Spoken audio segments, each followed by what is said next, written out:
ganitong ganap. Oo, interview ba ulit? Mabilis lang, ayaw please. na. Promise, mabilis lang. Follow up Oo, lang. na-miss ko to, siyempre. Na-miss ko tong dami ng camera na to. Lagi naman may ganito sa Senate, pero Iba. iba yun eh. Iba yun. Pero ito yung gusto ko kasi entertainment to. Pero Sen, Kaligayahan ng tao. nasubukan nyo na pareho eh. Buhay politika, buhay showbiz. Kung natanongin ka, ano pa rin ang pipiliin mo? Showbiz. Showbiz kasi nga masaya.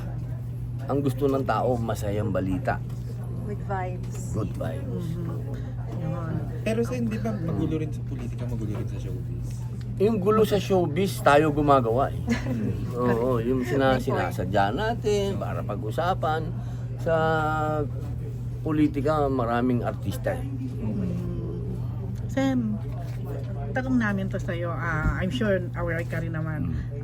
Sa iyong son-in-law pa rin naman, ano? Hindi pa naman sila Son-in-law. si Aljur. Oo, na nag-come out ngayon na ayun nga in a relationship with AJ and he already has 3 children. Anong reaction mo dito? Wala, react ko ba? Dapat pa may reaction ako doon. Dapat si Kylie.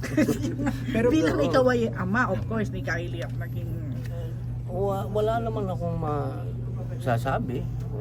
Kundi good luck sa lahat. At maganda, maayos sila. Hindi sila nag-aaway. Nakakamusta mo naman na maayos naman silang dalawa, ganun. Alam ko, lumalabas silang pamilya. Pero nagkakausap pa po kayo ni Kylie? Oo naman, siyempre. Kamusta pa ako sa Oo. nagsusumong po ba siya sa mga ganyang bagay? Matanda na kasi si Kylie. Oo, at lumaking independent naman yung batang yun. Mabuting ina, magaling na ina, masipag. So, hindi ko na siya masyadong inaalala pa sa mga ganyang usapin. Pero Sen, matagal niyo rin alam na pa, tatlo na rin yung anak ni Aljur. Ay, wala akong alam sa ganyan. Oo. Pero hindi na ako nabibigla sa ganyan. Oo. Hindi nakabigla-bigla yan sa panahon ngayon. Kung may mensahe kayo send kay Aljur ngayon, anong gusto niyo sabihin sa kanya? Good luck na. Oo, good luck. Magsipag ka lalo. Kasi Dahil madami 5 kang na. anak. Oo. Okay lang kung mga apo mo maging artista rin. Mag-aral muna sila siguro. Oo, si Alas. Naku. Pinag-aaral ko ng Filipino martial arts yun eh. Sana seryosohin niya. Oo, anak, seryosohin mo yan.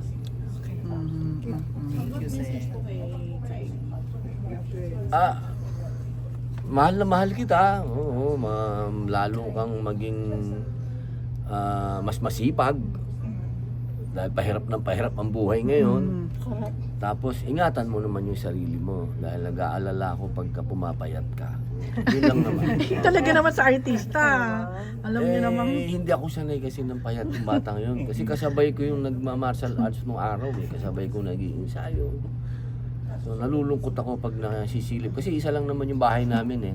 Pintuan lang yung minsan nakikita ko siya. Pag binuksan niya kasi yung bintana, kita ko na siya.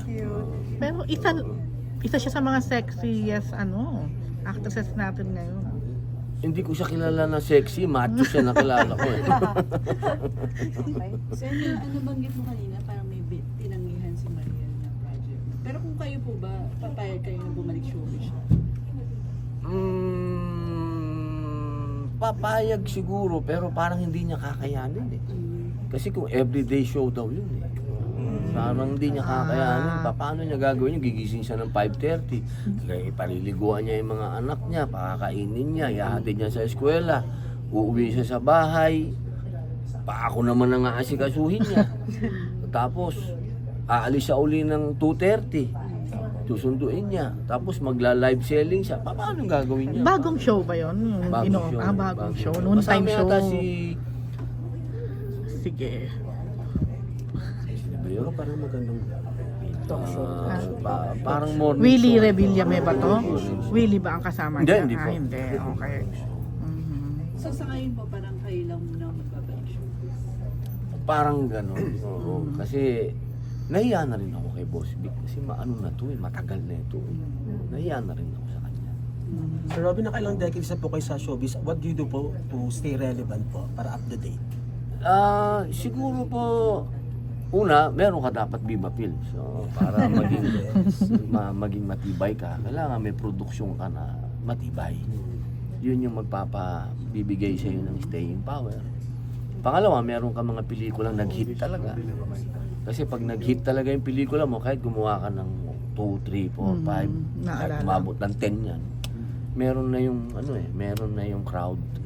So, panghuli, dapat alagaan mo yung sarili mo. Kasi dapat, siyempre, nakikita sa iyo yun. Artista ka Dapat yung mukha mo, katawan mo, talagang pang malaking screen pa rin. Artista. Okay, thank you.